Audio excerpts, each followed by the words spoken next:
Well, I am absolutely happy to introduce you to a band coming out of New York called the Inoculated Canaries. Now, we were just bagging your president, I've got to be honest with you. He tends to be on the news right now. A couple of countries are calling him a bully. Now, we have a big thing about bullies around the world. We don't think that they should exist or even... I think they should be nicer, don't you? Yeah, I would agree. Yeah. There's nothing wrong with meeting people in the middle, and I don't think Mr. Trump knows quite how to meet anybody on a sociable level, at any level. Yeah, I never like getting too political, but the one thing that I'll say is a standard has been set, which was lower than the standard that we had previously. So there are things that shouldn't be allowed for a president to do that now a president can do because he does it. So, it's just a lowering of the bar, and that's never something we should strive for. I think that's all I'll say about that. Yeah, fair enough. I absolutely get that, Mickey. I really, really do. But at the same time, let's not forget he's only a caretaker leader. He's not going to be there forever. True. Not a king. Yep. Hold on, I just got to do something here. Maybe that'll take care of it. Had a bit of a little bounce back from one of our devices going through there, so I do apologise about that. Now, at the same time, I see he's in England right now, and he's giving them a bit of stick. But they had a big balloon up on top of Parliament with his effigy on it. I'm sure he may have found that rather amusing, because his hairstyle seems to win the day, really, doesn't it? Yeah, I guess. We kind of debate down here, down under, what he feeds it. I'm not sure. I want to say a mixture of ketamine and cheeseburger. Yeah. Well, at the same time, being Kiwis, and we're a little, we kind of look at it and just wonder, to be quite honest, is the daughter America's First Lady? I hope not. Ooh. Wow. Oh, so nasty. Well, the wife doesn't live there, does she? No, I don't know. I hope not, though. It's a thought. The funny thing about that is, Trump is talking so much about want immigrants taking over our jobs or anything, but yet she took over Michelle Obama's job.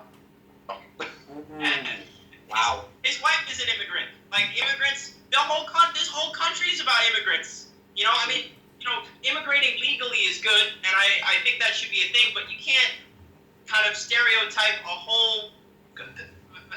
a huge part of the country of people who basically make it work, So, Well, if Trumpy knows anything about history, he will know that those who put up walls don't succeed. Look at the Chinese, look at the Berlin Wall, etc., etc., etc. Why would you want to do that and to keep the Mexicans out? They're good at mowing the lawns, for God's sake. Yeah, I don't know. We're all from New York, so we're on a very different mindset than the rest of the country. Of course, you don't have lawns, do you? But the crazy thing is that Trump was from New York too. So, go figure. Yeah, but he used to be a Democrat. Yeah, he also used to be a little boy once upon a time and knew what the world was wanting and what it was about. But at the same time, let's not forget, his parents have absolutely brought him up this way over the years, and he's a product of the way he was structured through the family, if you know what I mean. You got to think it was a funky family then, don't you? I guess. Well, it was a small loan. $1 million. Yeah, exactly. But at the end of the day, too, when he gets kicked out, is he going to fire America? Maybe, I don't know. Yeah, the bet is at the moment that he's not going to get a second term. But, you guys voted him in the first place. It would be just, you guys would just do it, just to have some fun, wouldn't you? So, personally, when the last election happened, I was 17. so I legally couldn't vote. So this isn't my fault. So I can take a step out of that. But also, if I had voted, it wouldn't make a difference because New York is always blue. Yeah. So New York voted for Hillary. That's where I live. Nothing else I could have done. Well, I got to be honest. For Hillary. I got to be honest with you. We actually thought Hillary was going to absolutely take it out, but at the same time, when we saw that there was only Hillary and, of course, Trumpy in the running, we kind of wondered when the real candidates were going to stand up. Yeah, I don't know. I think it was a choice between something not so great and something a lot worse. And a lot of people, for some reason, decided to go with what was probably a lot worse. Well, I've got to be honest with you, Mikey. We have a female Prime Minister here. She's the leader of our country, which, by the way, has only just had a baby just a few weeks ago, making the history books, being a ruling leader, and not too many men pull that one off. Not too many male leaders pull that one off, but she got away with it. But at the same time, we kind of felt that maybe America isn't quite ready for a female president. I don't know. A lot of America is, the Second Amendment was created when people thought that they should be equal to the government, protection-wise. If that were the case now, everybody would have to have a nuclear bomb and an F-16 fighter jet. So you could have 37, AR-15s. If the government wants to come get you, the government's going to come get you. That's not going to protect you anymore. So that law is kind of outdated.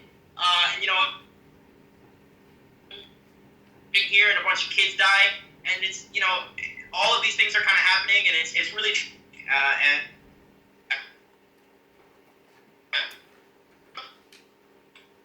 Well, even though a lot of people agree, nothing happens. I hear what you're saying, sort of, to be quite honest. You broke up a little bit there. But I sort of get the gist of it. At the same time, we here in New Zealand look at America as the only place where you can go get an education and kill it at the same time.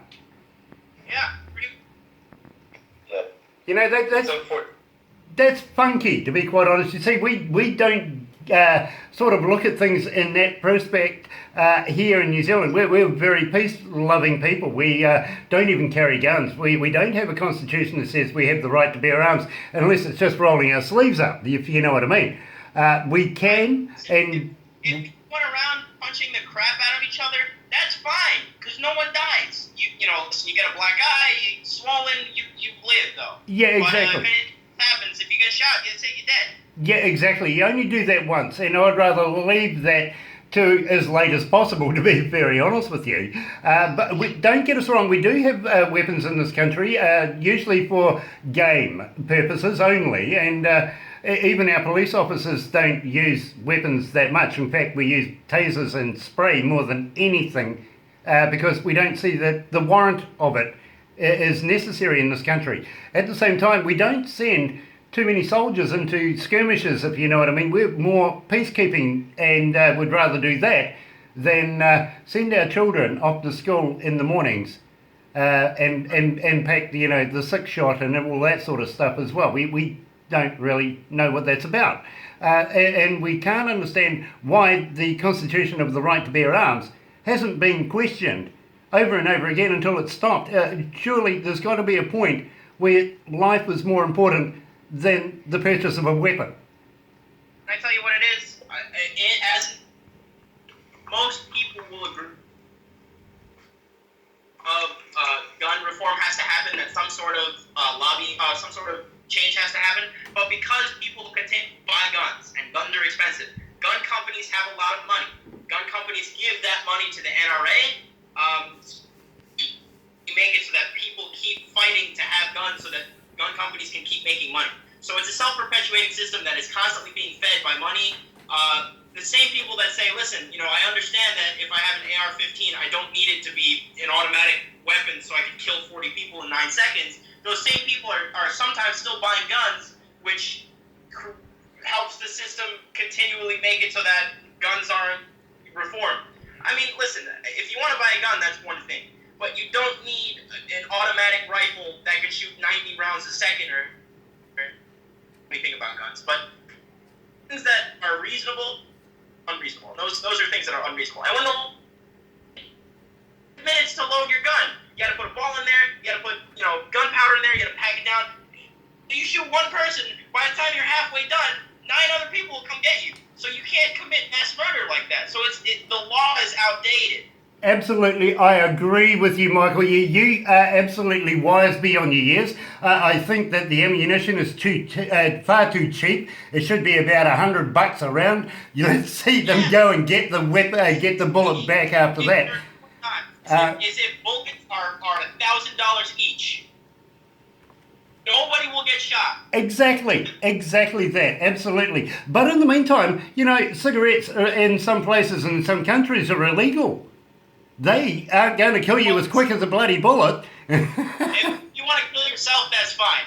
But if you want to kill other people, that's an issue. So. Exactly that, Michael. Exactly that. If you want to cash in your $1,000 round, that's your choice. Don't cash it in on somebody else's life. Absolutely.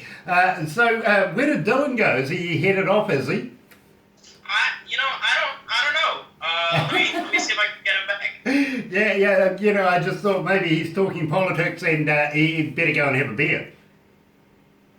Maybe. He's at work right now, though, so I hope not.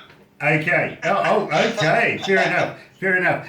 James, it is good to finally see all of you constantly rather than in and out, and a pleasure to have you along. Awesome. So tell me a little bit about yourself, James. How did you get involved in music? So I started out on saxophone actually when I was in grade school. My godfather he's a musician, so he got me into the whole thing. I joined the drum high school, and then from there, basically, what happened was myself being able to play drums or anything. So I just bought like a little interface, and then really things started feeding into each other, with the musicianship and then also engineering at the same time. So where I am now, I'm very blessed to be doing what I'm doing. I get to play music and record for a living, so it's honestly. Yeah, so don't be late. Actually, James did most of the work on that. James went to school to be an engineer. He's a licensed audio engineer, and he's really good at it. So James did a bang-up job on Don't Be Late.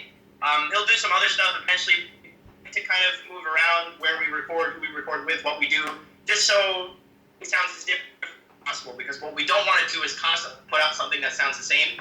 And the best way to make sure it doesn't is if we change the writing, change all the gear, change where we record, change who our producer is, change everything. So every time we put something out, it's fresh.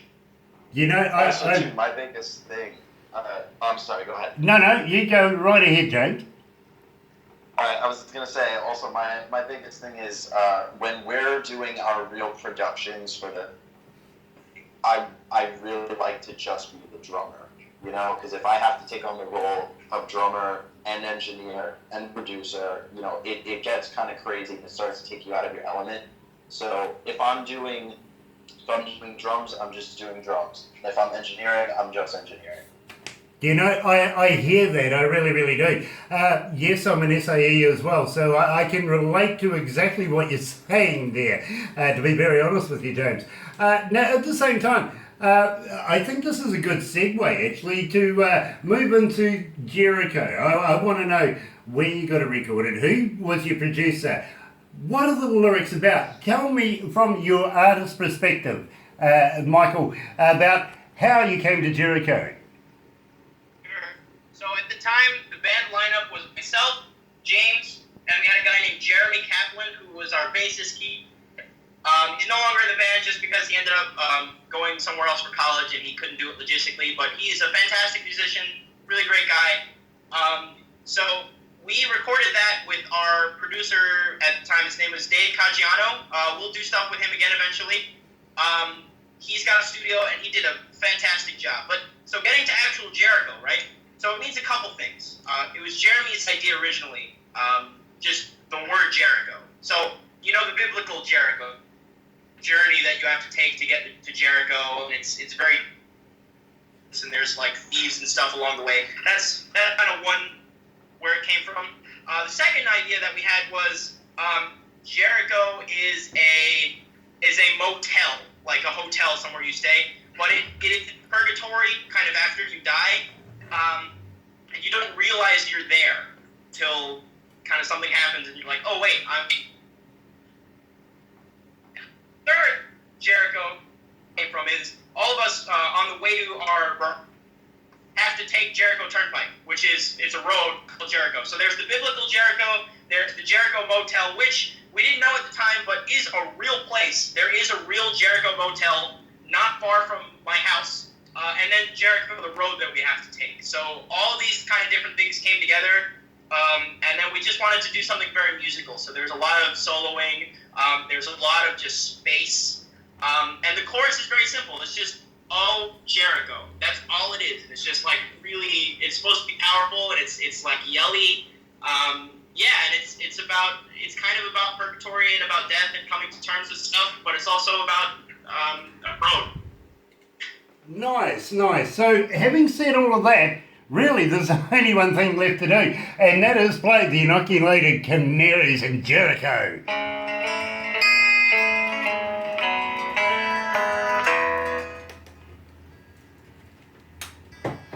So who have we got online? Anybody online? No. You're not online. That's No, right. I'm not doing Facebook Not Live. doing Facebook. That's right. Okay. It's only us. Yeah, it's only us. We're Yeah. here alone together with the Five. There's five. There's five of us. There's five of us. Yeah. There is. Yes. You're quite right. You guys okay? You don't need a drink? And welcome back, Dylan. Yeah. What?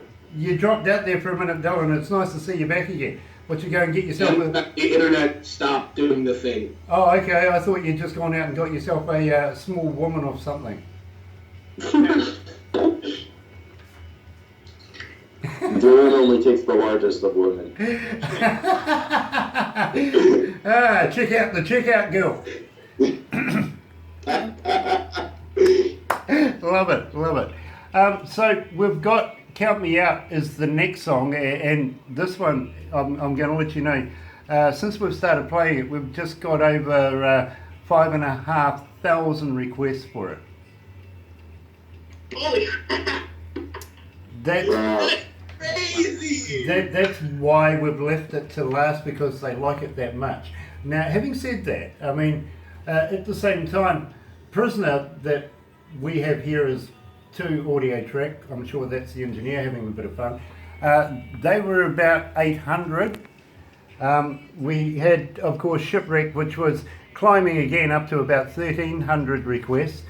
We moved up a little more into 2,100 for Don't Be Late, and of course Jericho is 2,300. Then we took this huge leap into 5,025 to be precise for Count Me Out. Honestly, that's really amazing. I would never have expected that, but that's crazy. We have a young lady who looks after everything that's inbound for requests through emails and stuff like that. She's been working tirelessly just lately because she's sick and tired of the name Inoculated Canaries. She stopped putting it down on paper now like she used to, and just put it on USB and says, Grant, you deal with it. Wow. That's crazy. Hey, I'll be back in just a sec. Okay. Oh, okay. All right. He's off to go and get himself a small woman. Water or He something. likes the medium size. Oh, he likes the medium size. Like me. Yes, I'm yeah. medium. James is very excited right now because we usually don't.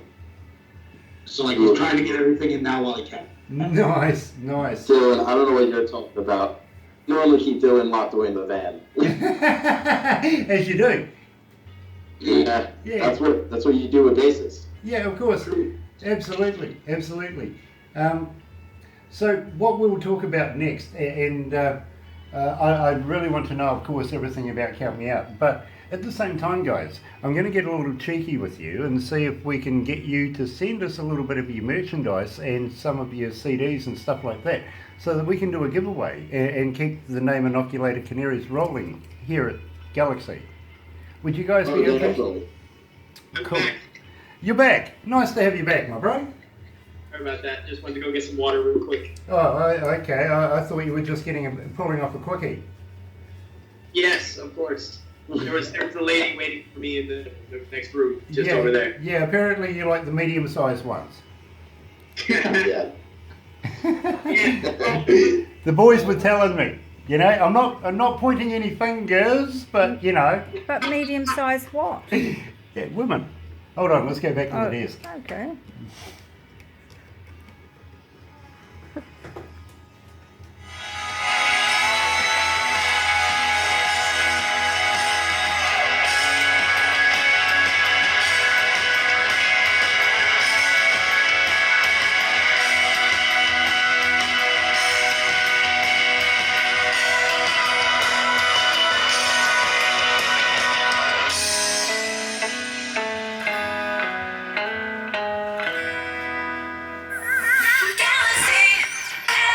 That's right, you're right here at Galaxy 107 FM, joined by, of course, the boys from the Inoculated Canaries coming out of New York. And believe me, absolute pleasure to be able to talk to these young men and find everything out about them, and some things that we won't repeat on the radio, isn't there?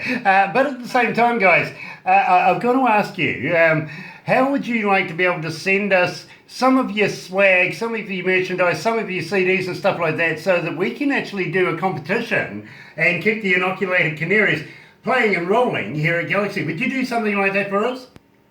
Give us an address, tell us what you want, and we'll put it in the mail. Well, I tell you what, I'll get Barbara onto that as soon as possible. If you throw something in for Barbara, though, I got to admit, make it so that the lungs can fit in there.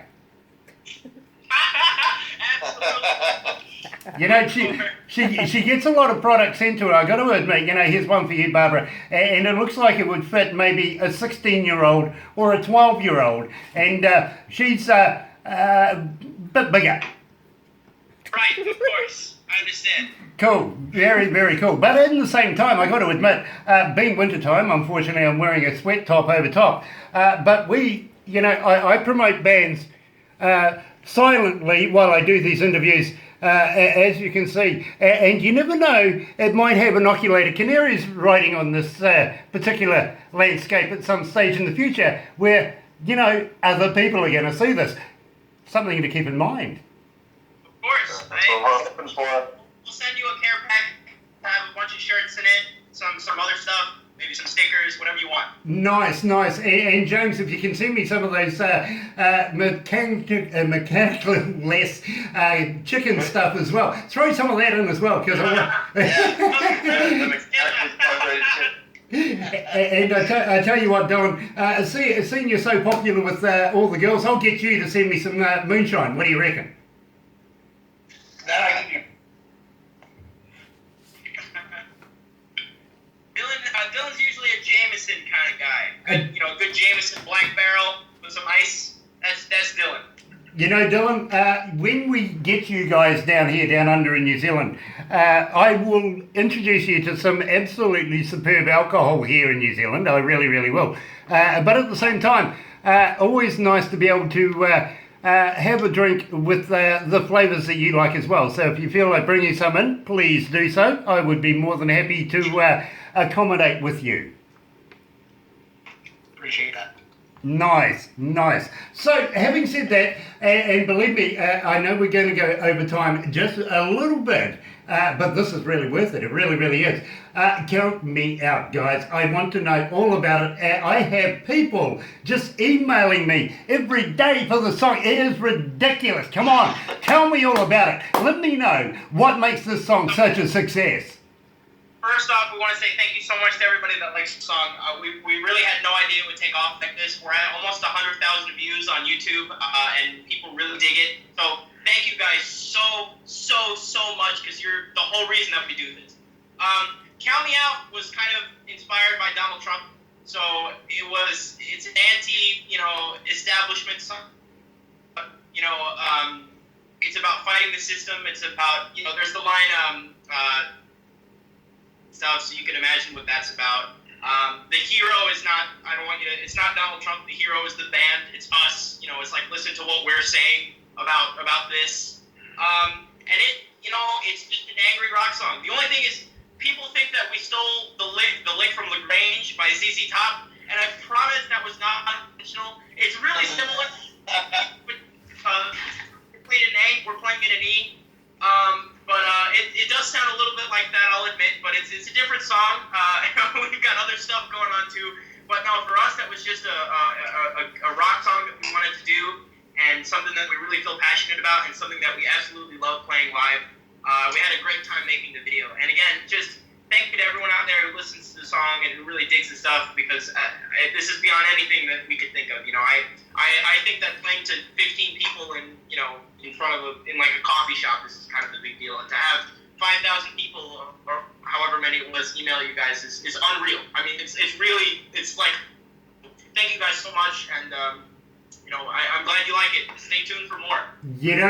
5,025 requests since we've been playing it. Is very, very much a very wanted song. At the same time, I will be talking to Billy Gibbons in the very, very near future. I'll point it out to him. I'm sure he'll understand, because I have worked with Billy and the boys from ZZ Top in the past. And as we play this, I'm going to show you something that might interest you. But in the meantime, the number one song for the I can't even say it now, the Inoculated Canaries is, of course, Count Me Out. You're right here at Galaxy.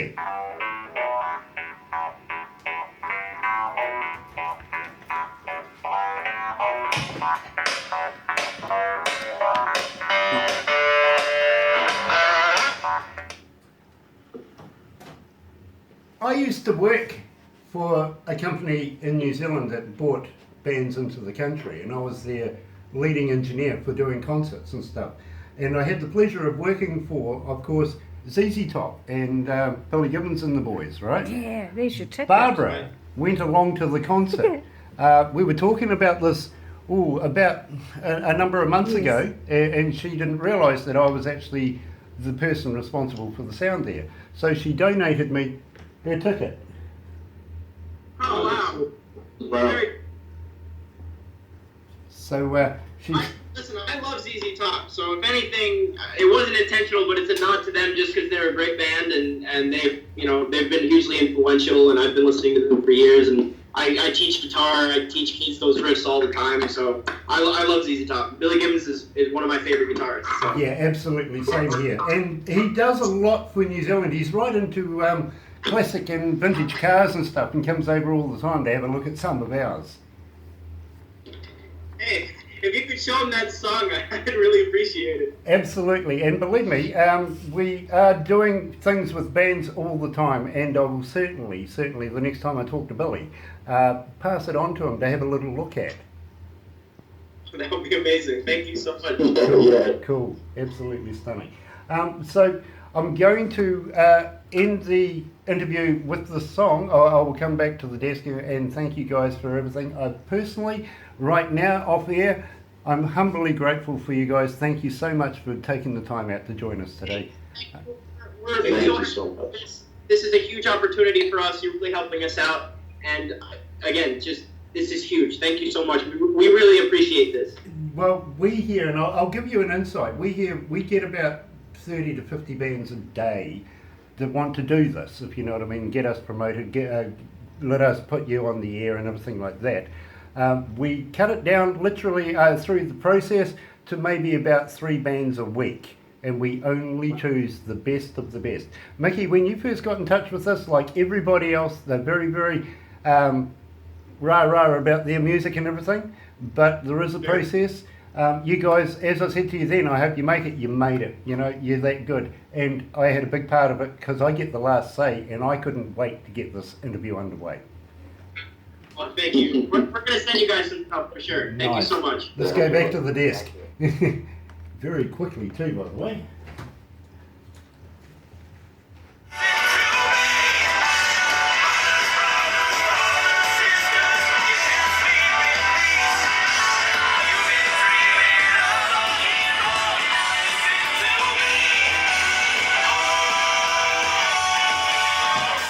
It's the sound of the Inoculated Canaries coming out of New York with Count Me Out, the biggest song for them right here at Galaxy. And I really got to thank Michael Rubin, James Terranova and Dylan Gross for joining us today. Unfortunately, Brian Sweeney couldn't make it, the keyboardist, but we have him in our hearts. We thank you guys so much for being a part of Galaxy. Now that you have become part of Galaxy, you're part of the family, literally. So when you've got new product, how would you like to pass it on to us? We would be honoured to be able to play it for you. To you guys as soon as it comes out. We're going to be in the studio all through August. We should have stuff done middle of September. You guys will be the first place to get it, right hot off the press. Awesome, my friend. I really thank you for that. I am going to get cheeky, though, just one more time and ask you, the next time you're in the recording studios, how would you like to do a couple of voiceovers, a couple of stingers for us, you know, saying, hi, this is the Inoculated Canaries, you're listening to us on Galaxy 107 FM, something like that, because we add those in. You may have heard at the very top of the interview, of course, Craving Strange were in there doing exactly that. Yeah, well, hey, listen, we'll head over to James' studio the next couple days. We'll send it over to you guys. Brilliant. Pass that on to Barbara, please, and she will make sure that it gets through all the process of going through the production team and being installed into our system, because we would love to be able to keep promoting you guys as much as possible. We love your music. To you guys, Galaxy 107. You guys are awesome. Thank you so much. Okay, guys, you're right here at Galaxy 107 FM, and of course, spending time in New York with the Inoculated Canaries. But in the meantime, that wraps it up for us right here. We'll pass you over to Studio 2. Yes, okay. Pistol Annie's Hell on Heels.